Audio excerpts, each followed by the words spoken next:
Love with God channel. Daily gospel.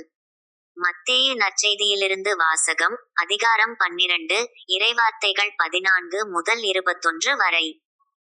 பரிசேயரோ வெளியேறி இயேசுவை எப்படி ஒழிக்கலாம் என அவருக்கு எதிராகச் சூழ்ச்சி செய்தனர். இயேசு அதை அறிந்து அங்கிருந்து புறப்பட்டுச் சென்றார். பலர் அவருக்கு பின் சென்றனர். அவர்களெல்லாரையும் அவர் குணமாக்கினார். தம்மை குறித்து வெளிப்படையாக பேச வேண்டாம் என அவர்களிடம் அவர் கண்டிப்பாகச் சொன்னார். இறைவாக்கினராகிய எசாயா உரைத்த பின்வரும் வாக்குகள் இவ்வாறு நிறைவேறின. இதோ என் ஊழியர், இவர் நான் தேர்ந்து கொண்டவர்.